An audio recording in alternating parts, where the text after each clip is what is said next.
الحمد لله رب العالمين الرحمن الرحيم مالك يوم الدين إياك نعبد وإياك نستعين اهدنا الصراط المستقيم صراط الذين أنعمت عليهم غير المغضوب عليهم ولا الضالين آمين. Amin ya rabbal alamin. Semoga Allah merahmati dan memberkati kuliah kita pada petang ini. Saya dengan penuh ta'zim menyerahkan kepada Al-Fadhil Ustaz. Tafadhal mashkura. Baik, terima kasih. Assalamualaikum warahmatullahi wabarakatuh. Bismillahirrahmanirrahim. Alhamdulillahilladzi hadana bihidayatil imani wal Islam. Segala puji bagi Allah yang telah memberikan kita hidayah dengan hidayah iman dan juga hidayah Islam. Wassalatu wassalam ala habibina khairil anam. Selawat dan salam ke atas kekasih hati kita sebaik-baik makhluk. Muhammad bin Abdullah, Muhammad bin Abdullah, Tahal Amin, beliaulah Taha, beliaulah yang Al-Amin, yang ini orang yang dipercayai. Al-Mabu'uthi rahmatan lil alamin, baginda adalah orang yang diutus sebagai rahmat buat sekalian alam. Wa ala alihi wa ashabihi, dan juga ke atas ahli keluarganya dan para sahabatnya ajma'in seluruhnya. Alhamdulillah, kita syukur kepada Allah pada petang ini kita dapat sambung bicara ilmu. Yang belum share link, share kan. Yang belum sampaikan kepada kawan-kawan, sampaikan. Dan hari ini kita nak pergi kepada satu tajuk yang saya fikir perlu untuk kita mulakan tajuk ini. Perkara asas pada rukun iman yang 6. Nampak macam simple, nampak macam pernah belajar, tapi ada beberapa perkara yang perlukan kepada penjelasan dan penambahan. Mudah-mudahan seiring dengan tujuan puasa adalah meningkatkan takwa dan iman, maka kita perdalamkan sedikit lagi perkara yang berkaitan dengan rukun iman yang 6 perkara itu. Rukun iman yang 6 perkara itu, insya-Allah, mudah-mudahan kalaulah kata kita ni hayat sudah pun mendekat, atau kita sebut ajal kita sudah menghampiri, ataupun kita diambil rohnya ketika kita sedang belajar rukun iman, mudah-mudahan itu menjadi saksi yang kita sedang berusaha menjaga urusan iman dan kita nak kembali kepada Allah dalam keadaan iman yang sihat. Pernah dengar satu doa, Allahumma ahyina bil iman. Ya Allah, hidupkan kami ini dengan iman. Wa amitna bil iman. Matikan kami ini dalam keadaan iman. Wahsyurna bil iman. Kumpulkan kami di satu tempat perkumpulan yang baik dengan sebab modal bekal iman. Wa adkhilnal jannata ma'al iman.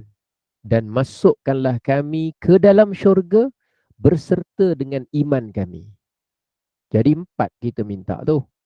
Yang pertama, kita nak hidup dengan iman. Inilah yang datang belajar, dengar pembelajaran. Ini semua jalan-jalan iman. Yang kedua, kita tak nak hidup saja dengan iman. Matinya kita pada saat penghujung hidup tu, melangkah masuk ke alam mati, alam barzakh, alam kubur, namanya kita nak ada dengan iman. Nanti bangkit dengan siapa kita dikumpulkan. Kumpulkan tu yang penting. Wahsyurna, mahsyar, tempat kumpul. Wahsyurna, himpunkan kami nanti ma'al iman. Wahsyurna bil iman, dengan sekali dengan keimanan. Jadi bila kita kumpul dengan bawa keimanan, pasti dalam grup orang-orang yang beriman. Kalau kita kumpul, na'udzubillah, dengan membawa kekufuran, otomatik diheret dikumpul bersama dengan orang-orang yang kafir, orang-orang yang fasik, orang-orang yang musyrik. Kita tak mau, kita nak bersama dengan orang iman. Barulah ceritanya wa adkhilnal jannata ma'al iman. Baik, iman tu pada terjemahan mudah ialah percaya. Iman dalam bahasa mudah terjemahan dia apa? Percaya. Apa yang kita percaya, itulah iman kita. Apa yang kita berpegang dalam hati, itulah iman kita. Apa yang kita i'tiqadkan dalam jiwa kita, itulah iman kita. Apa yang kita percaya, dan apa yang kita percaya tu sangat mustahak. Sebab semua orang terdorong untuk berbuat sesuatu, terpanggil untuk bertindak sesuatu, terbooster, diledak untuk bertindak dengan sesuatu, itu berpaksikan kepada apa yang dia percaya. Kalau ada orang percaya bahawa mengejar benda itu adalah benda yang penting dan itu dikira kejayaan, dia akan mati-matian kejar benda itu. Kerana dia percaya, tak ada dunia atau akhirat. Orang yang percaya bahawa SPM adalah penentu segala-galanya, dia akan bermati-matian untuk SPM. Dia tak peduli yang lain. Orang yang percaya bahawa pangkat adalah keselamatan segala-galanya, maka dia akan buru. Walaupun dia kata saya sebenarnya tak adalah gila pangkat sangat. Saya sebenarnya tak heran sangat dengan pangkat. Itu mulut. Tapi tindakan kamu berdasarkan bukan pada mulut, pada apa yang kamu percaya. Kalau selama mana kamu masih ada percaya bahawa pangkat harta tu menyelamatkan, pangkat itu adalah harta, kekayaan, kekuasaan, pengaruh itu adalah yang penting, maka kamu pasti akan bermati-matian untuk itu. Tindakan kita tu diukur. Jadi kenapa para sahabat Nabi luar biasa sanggup apa saja untuk agama. Bukan sebab dia dah serba cukup. Bukan sebab dia korban banyak sebab dia pun dah ada banyak. Bukan. Bukan sebab dia korban tenaga sebab dia masih sihat. Dia tak peduli tentang diri dia sihat ke tak sihat. Bukan itu isu dia. Isunya ialah apa yang dia percaya. Jadi baginda Nabi membangunkan jiwa percaya. Dengan terjemahan bahasa Arab, jiwa iman. Kerana yang meledakkan tindakan seseorang itu adalah apa yang diimani, dipercayai, apa yang diiktikadkan dalam hati. Begitulah iman kita. Begitulah juga iman kita. Kita mampu bertindak begini pada saat ini atas faktor iman kita, tetapi apabila kita membandingkan, compare tindakan kita, kemampuan tindakan kita dengan tindakan orang-orang soleh yang terdahulu, itu menampakkan betapa saya ingatkan ada orang tanya. Itu membantu kita mengetahui betapa iman kita ni masih rapuh. Iman kita ni masih rendah. Iman kita ni masih perlu dipupuk lagi. Daripada situ. Sebab tu penting cerita orang soleh. Sebab tu penting kita mengetahui tentang kisah-kisah orang soleh. Mengetahui kisah mereka bukan untuk sekadar tahu cerita atau pernah dengar. Bukan sekadar itu. Kalau tahu cerita mungkin kita kata, saya tahu cerita tentang sahabat Nabi tu. Tahu, okey tahu. Oh, saya dah pernah dengar dah. Dulu masa saya pergi umrah, saya pernah dengar cerita tu. Tahu dengan pernah lain tajuk.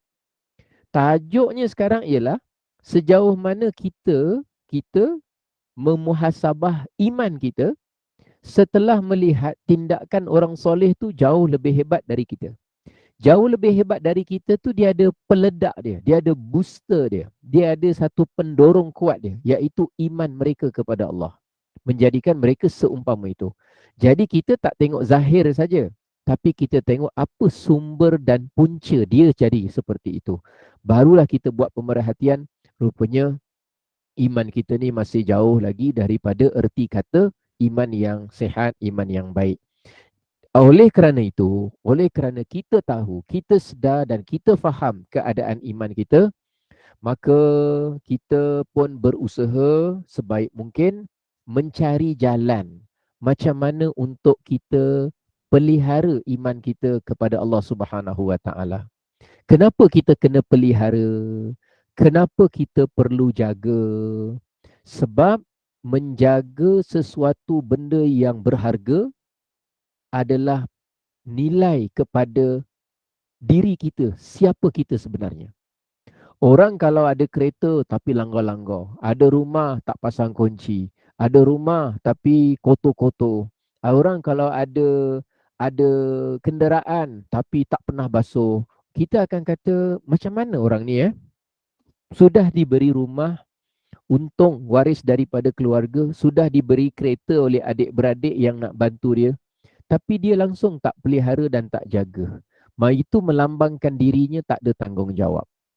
Kita ni alhamdulillah dalam kita beriman kepada Allah, kita mempunyai pengalaman yang tidak seperti mana orang yang nak dapatkan iman kena tinggalkan negara. Orang yang nak dapatkan iman terpaksa tinggalkan keluarga dia yang tak nak join. Orang yang nak dapatkan iman terpaksa dikejar dengan perang, dengan pedang, dengan pisau. Orang yang nak dapatkan iman terpaksa tidur dalam gua 300 tahun. Orang yang nak dapatkan iman terpaksa dicampak masuk dalam parit, dibakar ramai-ramai. Semua tu ada kisah dalam Quran. Kita tak sampai sepengalaman itu. Mereka ada pengalaman itu. Jadi mereka tahu susah payah. Macam orang kita dapat benda kemewahan susah payah, daripada dulu makan ubi sampailah sekarang boleh naik jet peribadi, dia akan menghargai jet peribadi itu kerana dia pernah makan ubi suatu ketika dahulu sebagai makanan harian. Tapi generasi anak dia yang celik-celik mata terus naik jet peribadi, dia kurang menghargai. Orang yang mendapatkan iman dengan terpaksa tidur dalam gua 300 tahun, dia sangat menghargai. Berbanding kita yang mungkin ujiannya lebih rendah sedikit, kita celik-celik mata alhamdulillah hidup dalam keadaan bumi yang aman. Pada masa yang sama mak bapak kita adalah orang Islam. Akhirnya ujian bagi kita ialah macam mana dengan kesusahan yang sedikit kemudian nak mendorong diri mengambil berat tentang iman. Ujian anak orang kaya macam mana? Ialah macam mana nak menghadapi kesenangan yang terus dia dapat untuk dia menghadapi ujian berat di masa akan datang. Sebab bapaknya dulu dah hidup susah. Bapak dia dah berjaya tempuh hidup kesusahan dan sampai sekarang berada dalam satu tahap memiliki jet peribadi.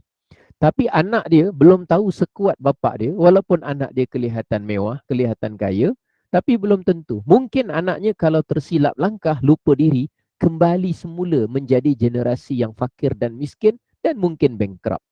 Macam gitulah umpama kita ni dalam kehidupan akhirat. Dulu tok-tok kita dulu berjuang nak dapatkan iman.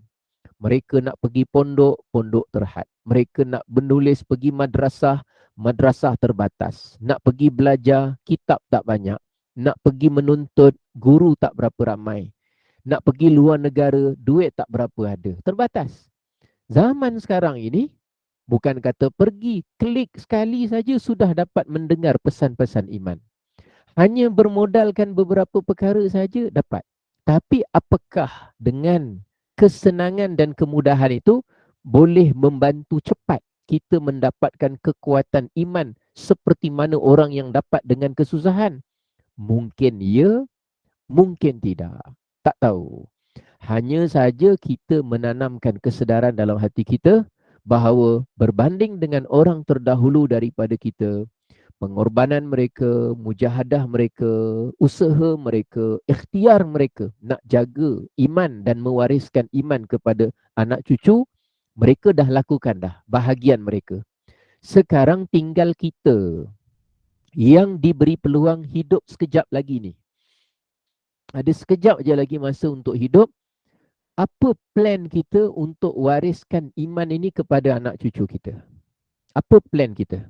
Kalau orang dia pergi ambil takaful, dia pergi ambil insurans, kalau dia pergi ambil itu, ambil ini, dia ada impian kalau dia meninggal mudah-mudahan isteri ada bahagian, mudah-mudahan anak ada bahagian, mudah-mudahan cucu nanti tak kesusahan, mudah-mudahan. Tapi yang dia tinggalkan tu setakat untuk mereka survive di dunia saja. Para nabi, para rasul, mereka bukan tak ambil berat tentang makan dan minum. Tapi mereka fikir macam mana nak wariskan iman kepada anak cucu. Sebab mereka tahu anak mereka perlu survive di dunia dan perlu selamat di akhirat. Dua sekali, serap sekali jalan. Dengan sebab itu mereka mengambil berat tentang urusan iman. Kita bukan tak ambil berat. Ada orang kata, Ustaz saya ambil berat, saya hantar juga mengaji. Okey. Saya hantar juga pergi sekolah agama. Okey. Saya hantar juga pergi tuition belajar. Okey. Saya hantar juga dia sampai tingkatan 5 masuk kelas khas agama, RKA ke apa istilahnya. Saya hantar juga. Okey. Itu pelajaran. Mengaji, pelajaran. Belajar solat, pelajaran. Belajar sekolah agama, pelajaran. Belajar dekat masjid, tuition hujung minggu, baca Quran, pelajaran.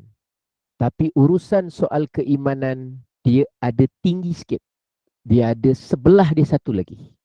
Kerana iman ini memang pasaknya adalah ilmu, tapi dia adalah ilmu, amal dan istiqamah. Ilmu, ada orang ada ilmu tapi tak amal. Ada orang amal tanpa berilmu. Dan ada orang ada ilmu, ada amal tapi istiqamah. Tapi tak istiqamah. Ada orang istiqamah konsisten tapi tak ada ilmu. Dia konsisten dengan kesalahan yang sama berulang-ulang bertahun-tahun. Tapi rupanya dia buat tanpa ilmu. Jadi kita nak tengok yang mana satu. Kerana iman ni ada di 3 sudut. Jadi oleh kerana asas-asas yang seperti itu, saya terpanggil, saya fikir mudah-mudahan dalam waktu yang sementara ni kita sentuh perkara-perkara yang berkaitan dengan rukun iman. InsyaAllah ada manfaatnya, besar faedahnya, luas kebaikannya. InsyaAllah. Baik kita tengok dulu.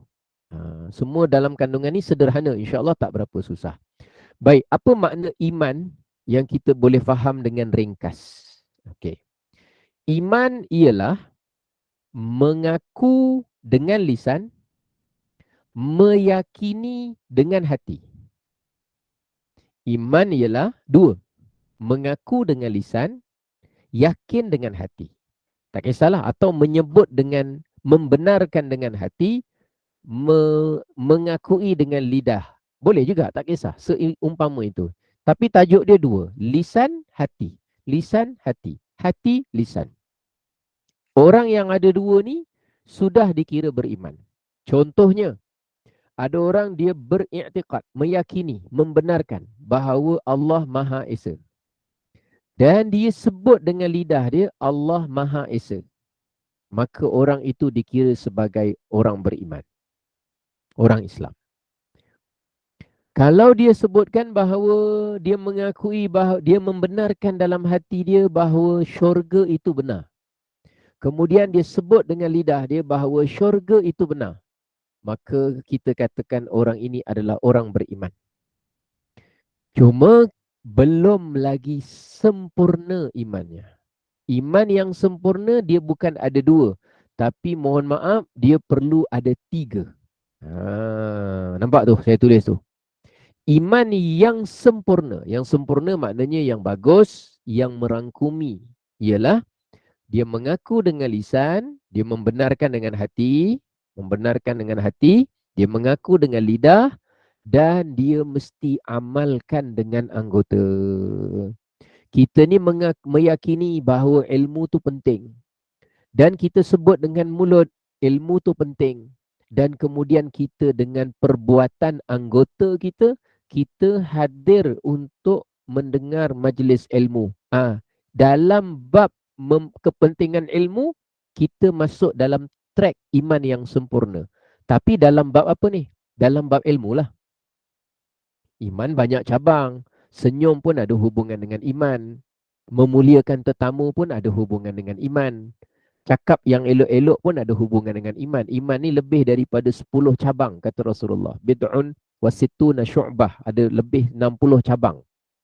Tapi dengan catatan, 3 ni dia punya ukuran dia. Kalau kita nak menuju kepada iman yang sempurna. Kita mudah-mudahan kita ni apa saja. Baik, contoh Rasulullah bersabda, "Man kana yu'minu billahi wal yaumil akhir falyakul khairan aw liyasmut." Sesiapa yang benar-benar beriman kepada Allah dan hari akhirat, maka hendaklah dia cakap benda-benda yang elok atau diam. Atau hendaklah dia diam. Maka kita cakap yang elok dan diam dari perkataan yang tak elok, kita yakin dengan hati bahawa itu benar. Kita mengaku, kita kata kalau nak cakap, cakap yang elok-elok. Kalau tak ada benda nak cakap yang elok, diam saja. Kita mengakui benda tu dengan lisan. Tapi bila dia kena kat part kita, orang langgar kita, hoi, kita menggunakan bahasa yang tak elok. Hati kita mengakui tadi. Mulut kita mengatakan hadis tadi betul. Tapi bila tidak beramal dengan anggota kita, praktikalnya kita tak buat, maknanya orang itu dalam bab bercakap benda yang baik, dia bukan tak beriman. Dia bukan tak percaya. Dia percaya hadis Nabi tadi. Cuma kita sebut imannya belum sempurna. Dalam bab apa? Dalam bab bercakap perkara yang baik. Tapi kalau kita tengok ada satu orang tu, dia ni kalau bercakap, dia cakap benda yang baik saja. Kalau tidak, memang dia diam. Dia memang tak bercakap banyak.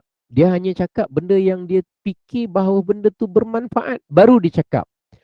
Orang yang macam tu, dalam bab lisan, dia adalah orang yang dalam track, dalam laluan, dalam orbit iman yang sempurna. Macam itulah. Tengoklah cabang iman tu tentang apa. Tentang apa? Iman ada banyak bahagian, banyak cabang, banyak jalan. Kita tengok macam mana. Saya pernah jumpa satu orang individu, orang Arab, tapi dah boleh cakap Melayu, dah duduk Malaysia lebih 10 tahun. Bagus orangnya. Pribadinya, akhlaknya bagus. Sederhana saja, tidak nampak seperti orang yang mengguru-gurukan diri, tidak nampak seperti orang yang mengangkat-ngangkat diri, tapi dia dalam bab menjaga lisan dan menjaga pendengaran, sangat bagus. Walaupun dia boleh cakap Melayu, tapi kalau kita cakap dengan dia selama mana dia rasa tak perlu cakap, dia diam je. Sehingga kita, kalau orang yang tak kenal, orang ingat dia tak tahu cakap bahasa Melayu. Tiba-tiba bila dia cakap, lah, rupanya boleh, bukan boleh cakap, boleh ceramah dalam bahasa Melayu. Saya pernah jumpa orang yang seperti itu. Adalah kat Malaysia ni. Bagus. Dia menjaga percakapan. Dia menjaga percakapan. Kalau saya pernah duduk dalam satu meja gitu dengan dia, dengan ada orang lain lah daripada luar negara pun ada semua. Jadi ketika pertemuan tu lebih kurang dalam 8-10 orang lah duduk satu meja begitu. Dia mesra melayan tetamu dan sebagainya. Tapi selagi mana perkara tu tak perlu cakap, memang dia tak cakap. Bukan dia pendiam, dia boleh bercakap, boleh ceramah dan orangnya berani jumpa pembesar ke apa, biasa saja, tak adalah berani terlebih ke apa. Tapi maknanya bukan pemalu, tidak. Pemalu yang kita dari satu sudut pemalu sampai susah nak cakap lah maksud saya, tidak, tapi menjaga percakapan. Jadi orang yang seperti itu dalam bab bercakap baik dan menjaga lisan, kita sebut dia sebagai orang yang berada dalam track kesempurnaan iman. Kita tak kata iman dia sempurna, sebab ukuran iman sempurna hanya siapa yang tahu. Kita tahu bahawa ini jalan iman yang sempurna. Cuma orangnya iman dia sempurna ke tak sempurna kan kita tak tahu kan. Cuma kita boleh cakap, kita boleh letak prasangka baik, dia berada pada jalan kesempurnaan iman. Itu bahasa saya, nampak tu? Dia berada pada track kesempurnaan iman. Dia berada di jalan itu. Jalan itu dia berada. Jadi kita pun kena berada dalam jalan yang sama lah. Kita bukan cerita tentang dia tu untuk mengangkat dia, bukan. Tapi kita nak dorong diri kita, kita mesti ada dalam track yang sama lah. Bila kita, ini dalam bab percakapan, tapi iman kan bukan dalam bab bercakap saja. Iman ni dalam bab melihat, iman ni berkaitan dalam bab pergaulan, iman ni juga berkaitan dengan bab pakaian, macam-macam. Tanpa kita bertujuan untuk mengukur-ngukur orang lain, kita sebenarnya nak ambil cerminan tu mengukur diri kita. Jadi ini iman yang sempurna. Baik. Cuma dalam perbincangan kita ni, kita tak cerita iman dalam urusan pakaian, kita tidak sentuh iman dalam urusan mata, kita tak cerita iman dalam urusan lisan, kita tidaklah sentuh sangat tentang iman dalam urusan apa kaki. Dalam urusan kaki ada iman. Dalam urusan kaki ada iman. Rasulullah pernah bersabda apa? Siapa yang melihat seorang lelaki yang berulang alik menuju ke masjid pada setiap hari, maka bersaksilah bahawa orang itu adalah orang yang beriman. Jadi kaki itu ada peranan tau. Kaki ada peranan. Tangan ada peranan dalam bab iman. Rasulullah bersabda apa? Al-muslimu man salimal muslimuna min lisanihi wa yadihi. Orang yang Islam yang sebenar ialah orang yang orang lain merasa selamat daripada tangan dan lidahnya. Jadi ukuran keimanan seseorang tu berkaitan dengan tangan juga. Cuma dalam tajuk kita ni, kita taklah sentuh tentang urusan itu banyak. Tapi kita nak sentuh lebih kepada urusan dalam hati. Kepercayaan. Yang mana tidak terlalu nampak pada anggota kita. Ada berapa rukun iman? Ada 6 rukun iman. Yang pertama ialah apa? Beriman kepada Allah. Kenapa kita letak 6? 6 ini kita ambil dari hadis Rasulullah sallallahu alaihi wasallam.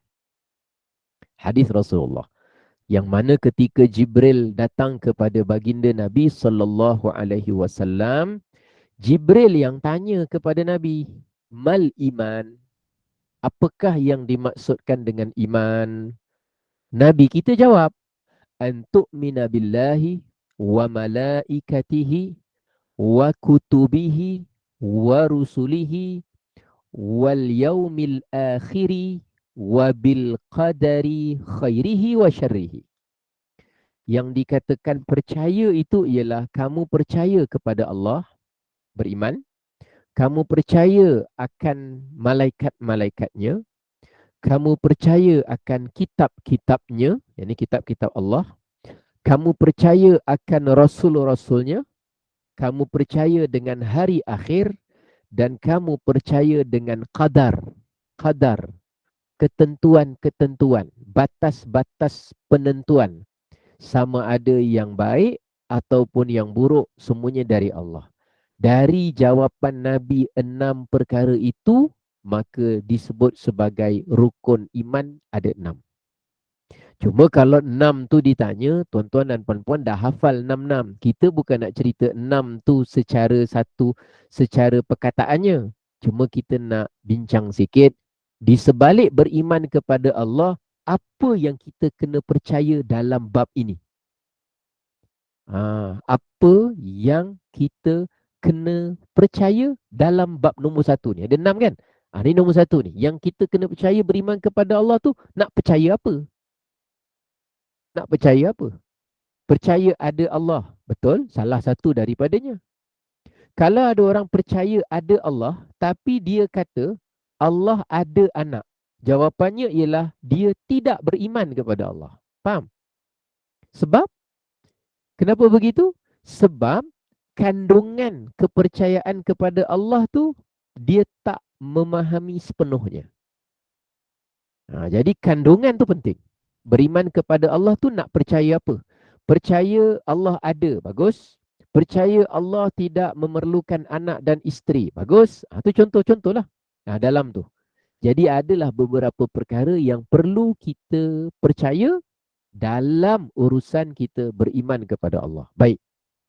Contoh yang biasa kita dengar lah, Allah lah yang memberi rezeki kepada kita. Allah lah yang memberi keselamatan kepada kita. Tidak ada sesiapa pun yang boleh mengambil rezeki apa-apa pun dari kita. Dan kita tidak akan boleh mengambil rezeki apa pun dari orang lain. Contoh, ni cerita hakikat. Contoh, kalau na'udzubillah saya curi roti jiran saya. Na'udzubillah, mudah-mudahan jangan berlakulah. Saya curi roti jiran saya. Soalan saya, hakikatnya rezeki dia berkurang ke tidak? Jawapannya rezeki dia tak berkurang. Saya curi roti dia, saya bawa balik, saya makan.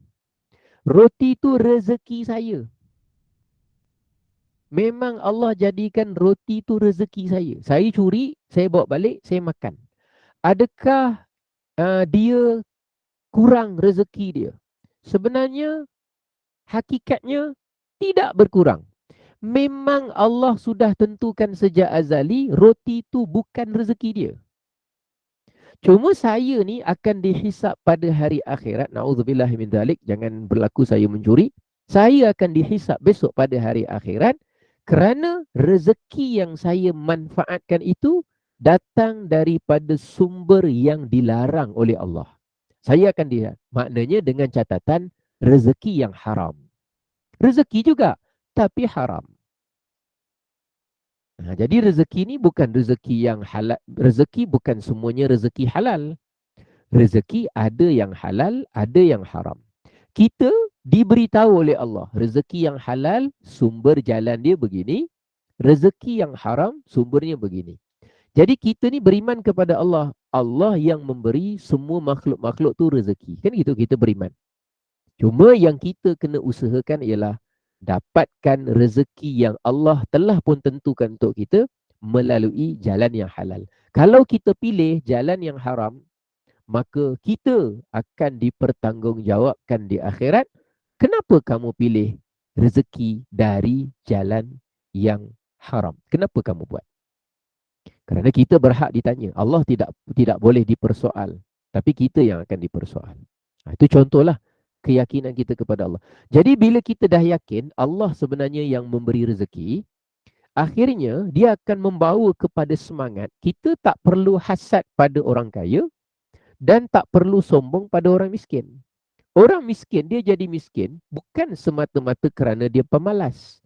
Kerana ada orang kaya yang pemalas dan ada orang miskin yang rajin. Ada orang yang lagi kaya dari kita tapi pemalas. Ada juga orang yang kaya daripada kita, Masya Allah, sungguh-sungguh rajin berbanding kita. Ada juga orang yang lebih miskin dari kita, malah pemalas. Ada juga orang yang lebih miskin dari kita, tapi sebenarnya dia jauh lebih sungguh-sungguh dan rajin daripada kita. 4 jenis manusia yang kita boleh jumpa pada bila-bila masa kalau kita cari, membuktikan kepada kita bahawa kita ni bukan semata-mata rajin Allah bagi sebanyak ini, dan kita bukan semata-mata kerana malas Allah bagi sebab ini. Cuma kita tahu hakikat rezeki itu Allah yang tentukan. Cuma kita yang akan dihisap. Kenapa kamu rajin? Kenapa kamu malas? Kita akan ditanya. Kerana kita hamba. Itu kan iman kita kepada Allah. Bila kita dapat faham cerah dalam bab beriman kepada Allah, jadi kita tak akan rasa dengki dalam urusan rezeki. Contohnya, beriman kepada Allah dalam bab rezeki. Tadi dalam bab percaya kewujudan rezeki. Jadi kita rasakan, kalau dah memang Allah tentukan rezeki orang tu, maka buat apa kita nak rasa sakit hati dan hasad? Sebab Allah boleh beri dan Allah juga boleh ambil. Sebagaimana yang berlaku kepada kita, Allah boleh beri dan Allah juga boleh ambil daripada kita tanpa perlu bertanya atau mendapatkan izin kita. Baik, sekarang apa kandungan yang kita nak pelajari dalam bab ini? Yang pertama, kita perlu percaya bahawa Tuhan itu ada. Tuhan itu ada. Yang mana namanya Allah.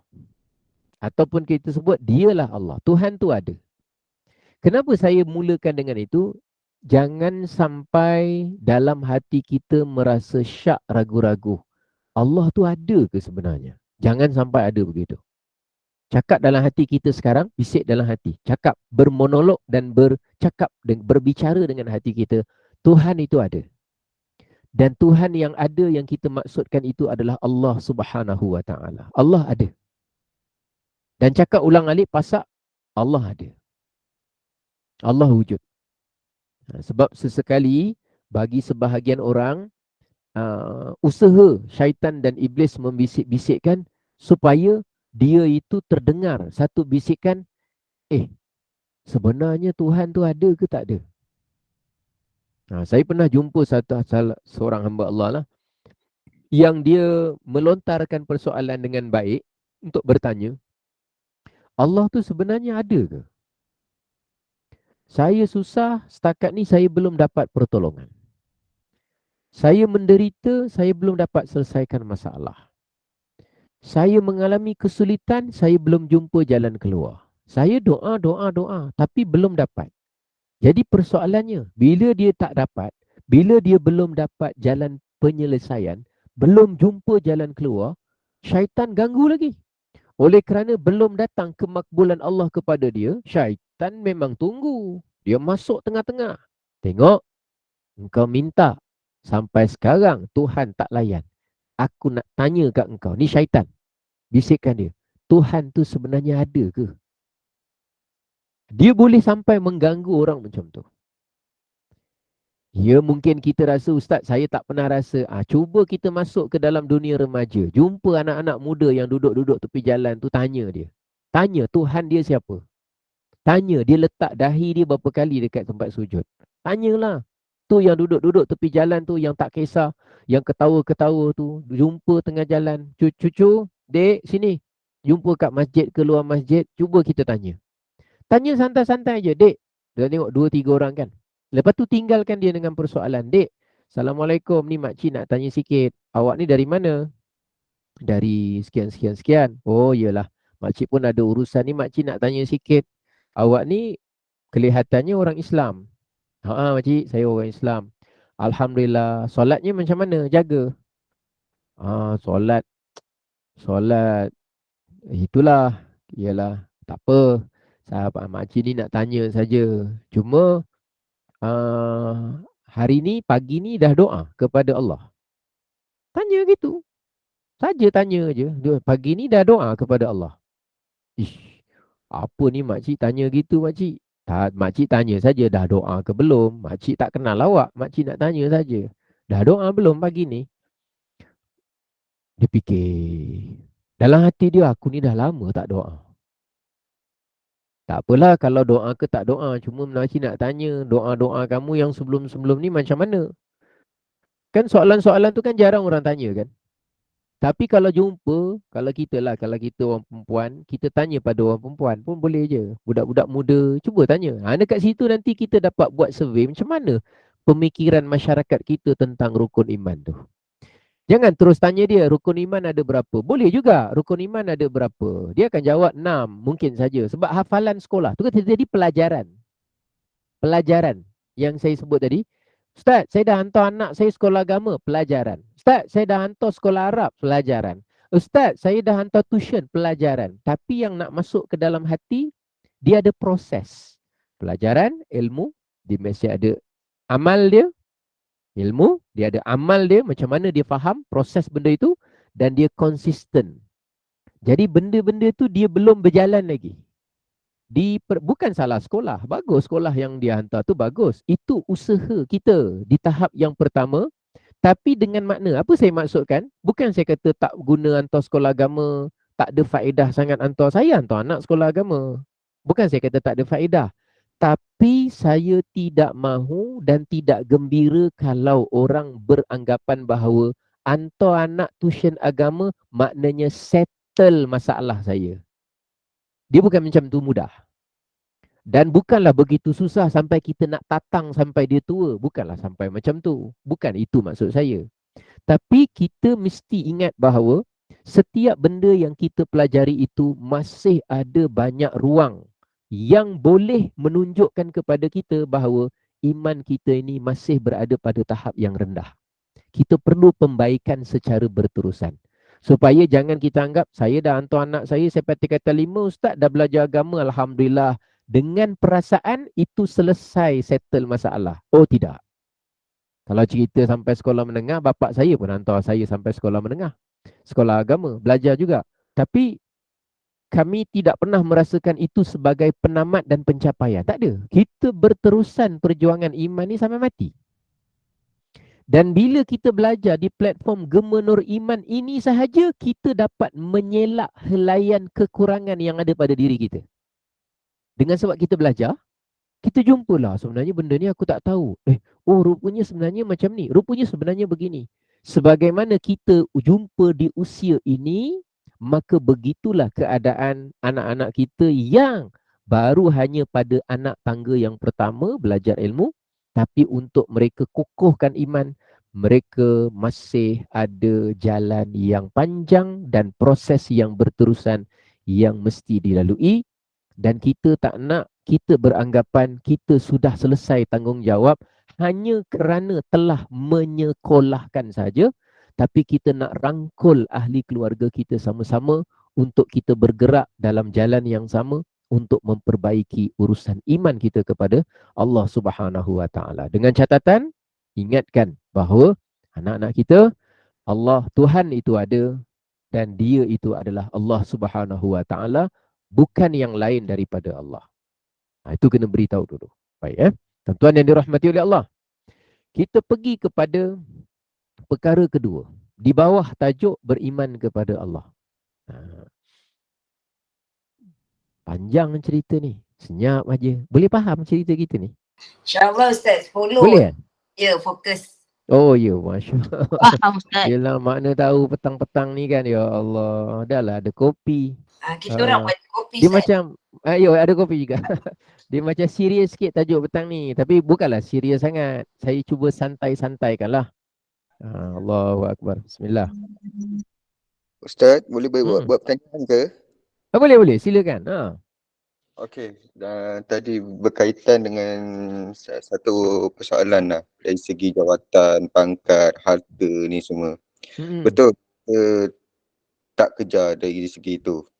Tapi dari segi, sebenarnya dari segi kepercayaan, pengaruh.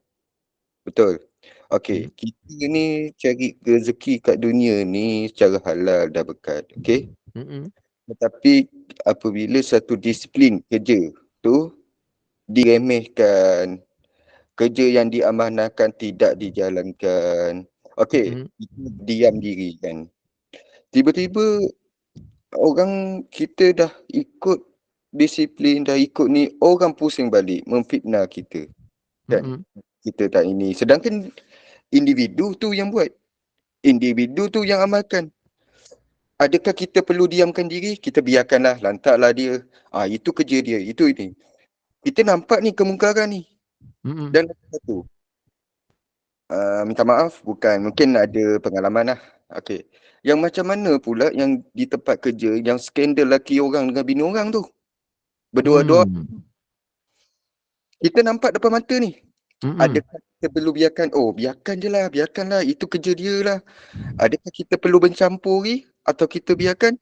Kalau kita campur, kita kena balik. Orang fitnah kita pula. So macam mana? Kita nak jaga nama jabatan, kita nak jaga nama unit. Adakah kita perlu biarkan je? Macam mana? Minta maaf. Ini mungkin takut ada yang terasa ke kan dalam ni. Saya umum je. Saya jenis open-minded. Straightforward. Okay. Tak ada nak cakap pada orang lain ke individu, tak ada. Secara umum lah. Okay, terima kasih. Assalamualaikum. Waalaikumsalam. Baik, bagus. Ada dua sudut saya nampak persoalan tu yang kita boleh kongsikan juga sedikit. Yang pertama soal kerja itu sendiri dari segi pencapaian. Dia sebenarnya mengejar pangkat tidak mutlak salah. Ingin supaya dapat bonus yang besar sebenarnya tidak mutlak salah. Saya peribadi kalau bekerja, saya mesti nak ada target saya. Lepas sekian saya nak capai apa. Lepas tu saya nak pergi kepada peringkat apa. Kemudian saya nak pergi mana perjawatan yang saya boleh dapat yang lebih baik. Lebih baik dari sudut kemampuan membuat keputusan dan kesan besar baiknya kepada organisasi. Pada masa yang sama, saya nak juga benefit yang baik dalam urusan dunia saya, iaitu pertambahan gaji, pertambahan allowance. Saya kena fikirkan benda-benda itu semua. Tapi adakah dia mutlak salah atau dia itu boleh? Dia bergantung beza yang membezakan. Salah ke tak salah? Kejar pangkat dan kejar bonus, kejar gaji, kejar allowance, kejar tu. Dia boleh atau tak boleh berdasarkan kepada kita jadikan jawatan dan pangkat dan gaji itu sebagai tujuan akhir atau kita jadikan dia sebagai alat untuk mencapai tujuan. Macam mana tu Ustaz nak cerita tu? Okey, kita tengok sedikit. Saya cerita. Kita tengok sikit satu apa kita sebut. Macam mana nak bezakan tu Macam mana nak bezakan Kita pelan-pelan kita try bezakan. Sebenarnya sama. Sebenarnya pada dasarnya zahirnya macam kelihatan sama. Okey. Okey, kita tengok. ini, slide ni nak menceritakan kepada kita bahawa kita ada matlamat hidup. Nampak gambar ni? Tak nampak? Ni zaman-zaman saya baru kerja kat UTM ni. Ya, ada pula gambar ni ya dalam slide ni. Ni gambar-gambar saya masa awal-awal kerja kat UTM. Saya masuk kerja kat UTM dulu. Saya kata budak-budak muda ni apa nak jadi Fardu Ain belum tahu lagi. Sebesok dia 4 tahun ni lah dia duduk UTM. Besok dah kahwin dah apa, dah tak sempat nak datang kelas petang, kuliah maghrib apa semua. Dah kena overtime jadi pegawai baru mesti gini kan. Jadi saya pun cakap, jom lepas insya, siapa sudi duduk dengan saya, kita duduk kat masjid, kita ngaji kitab. Itu yang panggil tu duduk ni. Mula-mula tu berapa orang? 1, 2, 3, 4, 5, 6, 7, 8, 9. 9 orang. Lepas tu dah 9 orang jadi 15 orang. Lepas 15 orang jadi 25 orang. 25 orang jadi 30 orang. Lala terpaksa pindah tempat masuk kat dewan bawah sebab dah jejak 80 orang. Oh, rupanya ramai juga nak belajar. Kita panggil dia masa tu. Saya panggil je WhatsApp. Dalam kelas saya budak-budak muda kan. Kita tegas sikit lah. Siapa ngantuk, lelap, saya halau keluar dan jangan datang lagi kelas saya sampai bila-bila. Kecuali dia datang, dia nak minta maaf, okey. Atau dia minta izin pergi ambil wuduk, okey. Tapi lelap, saya halau keluar dan jangan datang lagi sampai bila-bila. Bukan jangan menuntut ilmu. Menuntut ilmu kena ilmu. Sebab dalam bab ilmu ni, kalau serius belajar, dia kena ada adab yang tinggi. Baru dia akan ingat. Baru dia akan hargai. Buku, saya akan cari duit untuk beli buku. Korang datang bawa tenaga, bawa kesungguhan. 2 je modal saya minta. Tenaga dengan kesungguhan. Tak pandai, tak apa. Yang penting ada tenaga, ada kesungguhan. Tapi kalau pandai sangat, tak ada kesungguhan, saya halau. Pak kasar tak bahasa saya? Tak apa, anak muda saya buat engkau aku je, selesai. Rupanya ingatkan garang makin tak datang, punya garang makin ramai. Gitulah. Itu yang depan-depan ni semua bagus ni semua. Yang sebelah kiri saya tu baju oren dah jadi toke kambing sekarang. Ada kandang kambing, dah ada kandang. Kambing sendiri. Yang sebelah kanan saya tu pergi umrah sama-sama dengan saya. Dia bawa keluarga dia pergi umrah dengan saya. Yang lain-lain tu adalah dia punya ni, bagus diorang ni. Tapi belajar bahagian teknologi.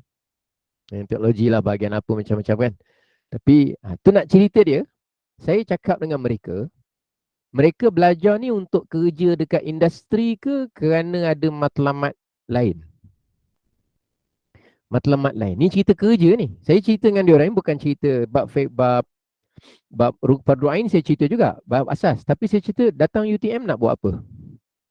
Kalau setakat nak dapat 4 flat, ada cara lain, tak payah datang universiti untuk dapat 4 flat. Ada, banyak universiti yang memang universiti tipu, ada. Yang kita boleh bayar sekian-sekian jumlah, dapat 4 flat, dapat kita punya nama tu ada sijil keluar. Ada cara banyak, dekat luar negara pun ada lah. Cara jahat tu banyak. Kalau nak dapat 4 flat semata-mata. Tapi kalau nak belajar semata-mata namanya belajar UTM, datang biasa-biasa pun dapat. Tapi kalau kita ada matlamat lain, ilmu tu menjadi alat untuk mencapai tujuan akhirat, maka kita akan bersungguh-sungguh menuntut ilmu sebab kita tahu lagi banyak kita belajar, lagi banyak kita faham, lagi banyak kita tahu, dia akan memberi peluang kita untuk pergi ke satu tempat yang kita banyak boleh beri manfaat pada orang sebab ilmu kita banyak. Mustahak, tak kisahlah. Kalau dia dengan sebab itu kita berjawatan tinggi, ambillah jawatan tu. Tapi kalau dengan sebab ilmu banyak, boleh beri manfaat dengan cara tidak berjawatan, kerja sendiri, macam tu yang jaga kambing yang baju oren tu, maka jawapan dia dengan rasa berbesar hati dan bersyukur dengan nikmat Allah, jadi penggembala kambing. Apa masalah lulusan UTM boleh jaga kambing? Aiman Hakim tu yang pakai baju oren tu, buka jaga kambing sendiri, daripada gaji 2-3 ribu dapat, sekarang dia boleh dapat puluh-puluh ribu dan boleh bagi anak isteri dia gelang emas apa semua dia boleh hadiahkan. Kerjanya duduk ladang jaga kambing saja. Tapi saya beritahu dia, macam mana berfikir soal iman, tapi jangan pula bila kita iman maknanya pemalas belajar. Bukan. Pemalas belajar maknanya kontra dengan urusan iman. urusan iman, kita fikir untuk buru tujuan akhirat. Tujuan dia mesti ada dulu. Aku nak begini-begini. Jadi settingnya hadis Quran, hadis tentang akhirat. Lepas tu apa jalan untuk aku? Orang kaya jalan ke akhiratnya dia banyak sedekah. Itu urusan dia sebab dia banyak duit. Kita yang tak banyak duit ni, mungkin sekarang ni belum jalan kita memberi sedekah. Awak ni muda-muda duit tak ada. Masing-masing duit tak berapa nak ada ni. Beli kitab pun saya belikan masa tu. Sekarang ni dia orang boleh belanja orang beli kitab. Dulu, jadi jalan awak ialah tenaga banyak, masa banyak. Maka gunakanlah tenaga dengan otak yang tengah cerdas ni, maka kerja awak ialah hafal, ingat, ulang kaji. Sebab bukan untuk for flat. For flat tu jadikan laluan saja. Kalau kita dah ada ilmu yang banyak dan sungguh-sungguh, insya-Allah for flat tu kita sebenarnya tackle 8.0 yang tak ada kat universiti. Tiba-tiba terdapat, tercapai, tersentuh, terperolehi 4.0. Okey lah. Jadi target kita tu adalah urusan akhirat. Jadi kita gunakan itu. Sama juga pangkat. Okey baik. Kita nak tengok sikit. Apa cerita dia berkaitan kerja tadi kan? Tanya tu kan. Macam mana berkaitan dengan kerja tu? Baik, kita tengok sikit. Dalam hidup ni, kita ada alam roh, kemudian alam rahim, kemudian alam dunia, kemudian alam kubur, dan kemudian alam yang kekal di sana, akhirat, sama ada syurga atau neraka. Baik. Untuk perkara dunia, ada yang kita buru. Gaji, pangkat, bonus, kita nak insentif, kita nak ganjaran, kita perlu juga anugerah. Itu tujuan kita punya keinginan nak dapat kat dunia. Kalau tak ada gaji kerja, payahlah kita. Nanti akan datang saya cerita macam mana ikhlas ada gaji, macam mana ikhlas tak ada gaji. Dan macam mana ada gaji tak ikhlas, dan macam mana ada gaji pun tak ikhlas, ada yang tak ada gaji pun ikhlas. Dia ada beza dia. Beza dia apa yang ada dalam fikiran kita dan apa nawaitu kita. Baik ya. Ini tapi kita ada matlamat fil akhirati hasanah, iaitu syurga. Kita ingin hidup anugerah bidadari syurga, nikmat, seronok kita nak dekat sana. Di alam akhirat nanti di syurga. Baik, apa beza orang yang kerja? Dia jadikan kerja tu sebagai tujuan. Akhirnya orang yang kerja ni, kalau dia jadikan tujuan, tengok dia ada beza. Okay. Orang yang baik, tujuan dia akhirat, dia akan fokus, dia tengah buat kerja ni, tapi fokus dia akhirat. Yang sekarang dia kena buat perkara akhirat. Maknanya apa? Dia kena amanah. Ini berhubung akhirat. Kerjanya kena tepat sebab dia berkaitan dengan akhirat. Ada hisap nanti. Kerjanya pantas, kerjanya ambil tanggungjawab, kerjanya komitmen. Sebab dia tahu ini adalah tanggungjawab dia pada saat ini yang dia kena buat. Memang dalam hati dia ada impian. Hujung bulan nak gaji, nak bonus, nak naik pangkat, nak komit. Tapi dia jadikan itu sebagai impian. Fokus harian dia ialah yang sebelah kiri ni, yang warna coklat. Ini fokus harian dia. Tapi kalau dia berimpian nak naik pangkat, boleh tak Ustaz? Boleh. Fokusnya amanah. Dia berimpian nak dapat komisen banyak Ustaz. Boleh tak Ustaz? Boleh. Kerjanya mesti tepat dan pantas. Dia impian dia supaya dia dapat gaji yang besar Ustaz. Boleh. Fokusnya pada tanggungjawab, bukan pada gaji tu. Ustaz, dia nak dapat payment yang lagi bagus Ustaz. Boleh. Tapi fokusnya pada macam mana cara dia beri komitmen. Fokus adalah sini. Impian sana. Okey. Ini maknanya orang yang nak juga bahagian dunia, tapi dengan jalan yang betul. Okey, beza orang yang dia nak pangkat tapi dia terbalik. Dia fokus dekat pangkat tapi dia jadikan dia terbalik. Okey, contoh, tengok orang yang terbalik. Ni terbalik, tengok merah semua. Hari-hari fikir dia gaji aku tak naik, bonus, harinya kerja bonus.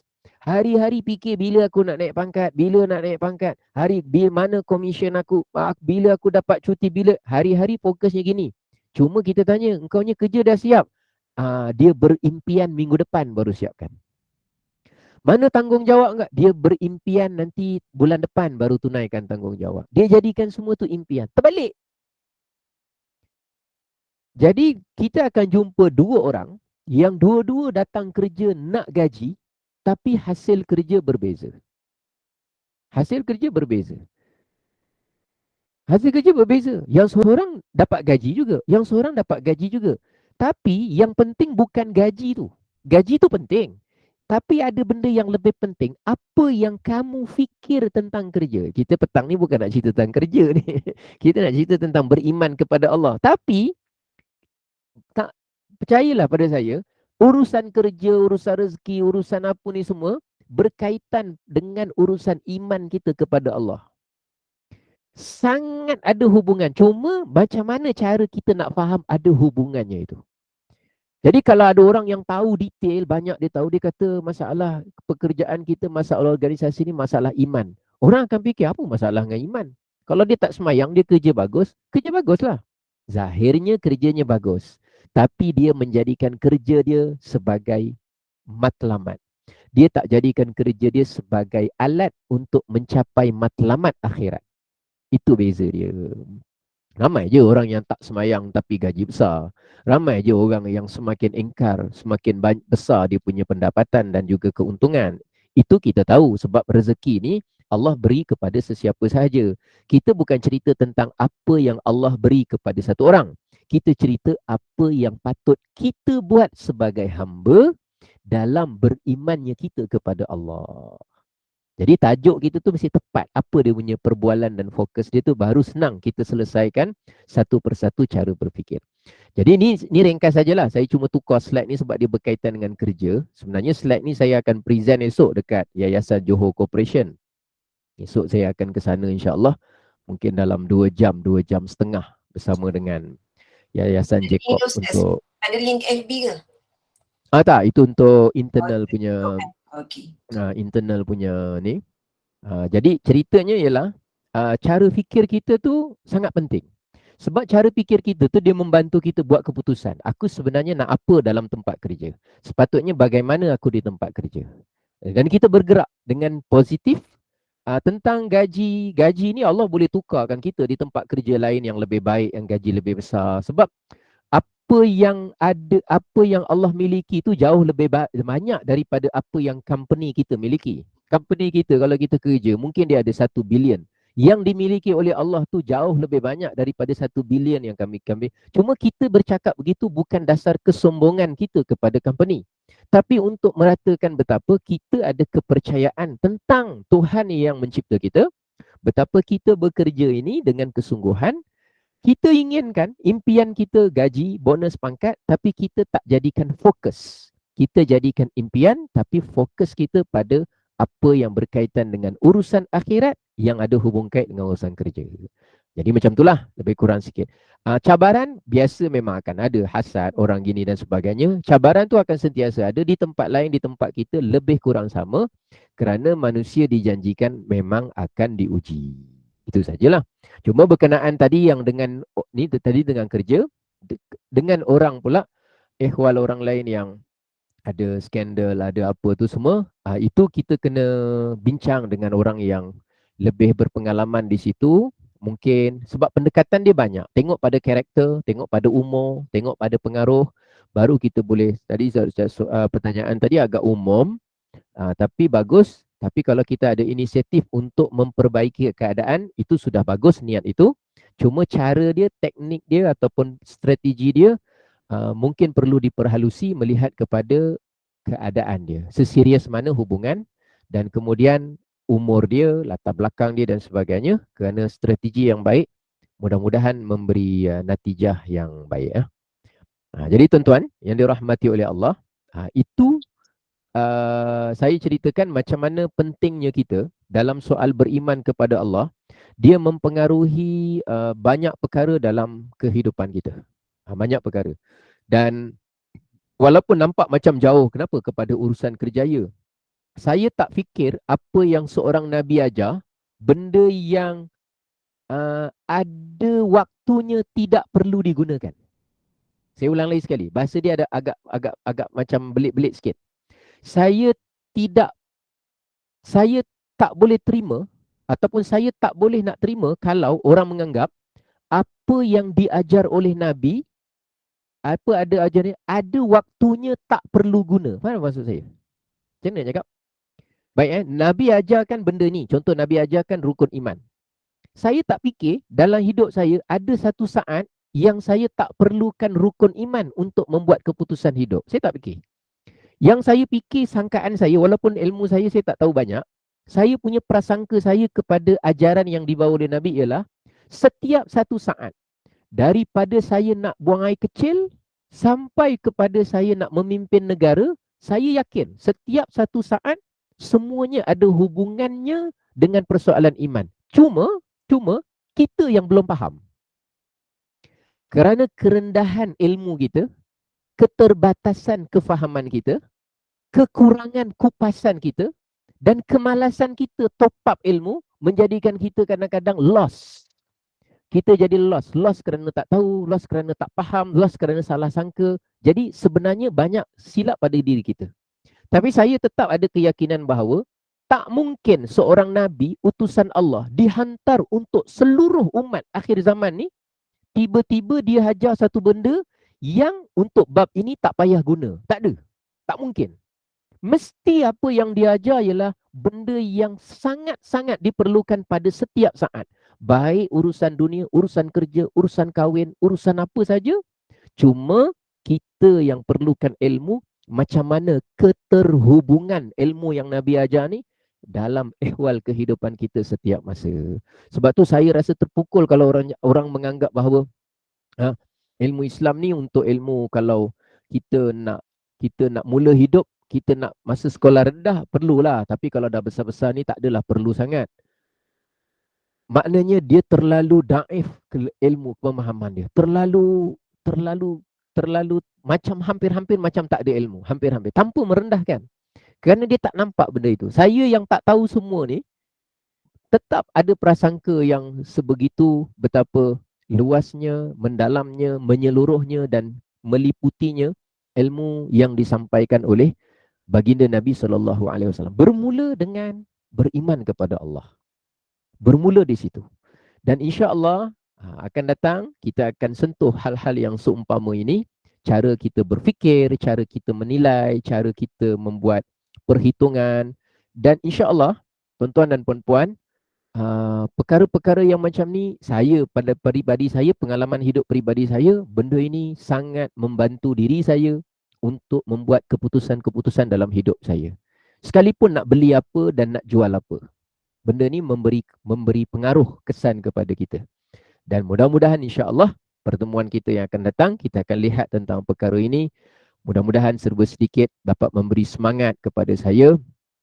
Iman, kepercayaan, akidah, apa yang kita akidah datang daripada perkataan akad. Akad maknanya ikat.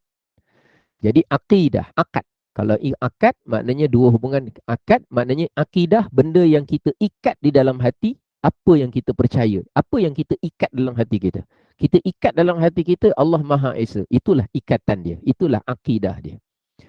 Kalau kita ikat dalam hati kita Nabi Muhammad itu utusan Allah, maka itulah ikatan simpulan yang ada dalam diri kita, merujuk kepada kepercayaan dan iman kita kepada Allah Subhanahu wa taala. Jadi tuan-tuan, itulah yang dapat saya kongsikan pada kesempatan kali ini. Insya-Allah yang ke hadapan kita akan lihat apa makna tiada Tuhan yang layak disembah melainkan Allah, dan mudah-mudahan bila kita dengar selalu sesi petang yang seperti ini, dia insya-Allah sedikit dia akan memberi motivasi diri dalam diri kita, bagaimana cara kita menyikapi ehwal yang berlaku dalam sekitaran kita. Wallahu a'lam bissawab. Jazakumullah khairal jaza. Saya kembalikan semula kepada pengacara majlis. Silakan. Ustaz, banyak yang angkat tangan nak tanya ni Ustaz. Oh ya. Boleh buka soalan Ustaz? Boleh kita bagi satu dulu. Bagi satu laluan sebab saya ada tujuan sikit lepas ni. Boleh. Satu soalan saja ya Ustaz. Okey, silakan. Silakan. Mungkin ada yang tertekan agaknya. Mungkin. Assalamualaikum Ustaz. Waalaikumsalam. Ya. Baik. Yang terakhir lah. Boleh tak Ustaz bagikan satu doa? Okey, saya nak secara umum lah. Lelaki ni akan diuji dari segi pangkat, jawatan, harta, Dan yang paling utama perempuan. Okey. Ada tak satu doa untuk kita semua macam untuk mengatasi kan iman kita ni tipis. Takut dipengaruhi lah. Kan kita dah berkeluarga, kita dah apa, kita nak jauhi lah daripada perkara maksiat tu. Ada tak doa seperti itu? Kan kita takut, memang lah kita cakap kita sembahyang, kita apa semua kan, kita ngaji apa semua. Tapi iman kita tipis. Ada tak doa tu? Dan cara nak mengelak daripada tu lah, perkara-perkara maksiat ni. Jika boleh Ustaz, terima kasih. Baik, barakallahu fiikum. Pernah dengar tak? Rabbana ighfir lana wa li ikhwanina alladhina sabaquna bil iman wa la taj'al fi qulubina ghillan lil ladzina amanu rabbana innaka raufur rahim. Ini doa ni peranan dia. Ini cerita ayat sebelumnya cerita tentang Muhajirin. Ayat kemudiannya cerita tentang orang Ansar. Ayat kemudiannya cerita tentang orang-orang Islam yang datang selepas daripadanya. Iaitu mereka ni berurusan dengan orang-orang yang dah masuk Islam lebih awal dari Mekah. Orang-orang yang dah masuk Islam di Madinah lebih awal. Mereka datang kemudian. Maka mereka ni takut, dalam hati mereka rasa cemburu, rasa sakit hati dengan orang, atau orang ada sakit hati dengan mereka, atau dia rasa orang tu istimewa, rapat dengan Rasulullah, saya ni tak istimewa. Dia tak nak macam tu. Jadi doa orang-orang yang seperti ini, kita ni dengan orang yang jauh lebih pangkat daripada kita, jauh lebih senior dari kita, gaji lebih besar daripada kita nak hubungan yang baik. Pada masa yang sama, kita tak nak kita ni diketepikan. Dan kita tak nak pula dengan sebab mereka tu jawatan lagi besar, lebih dahulu masuk Islam dari kita, lebih dekat dengan Rasulullah, tiba-tiba dalam hati kita ada ghil. Ada ghil tu maknanya ada hasad, ada tak puas hati dalam hati kita. Doa ni bagus untuk kita baca. Rabbana ighfir lana wa li ikhwanina alladhina sabaquna bil iman.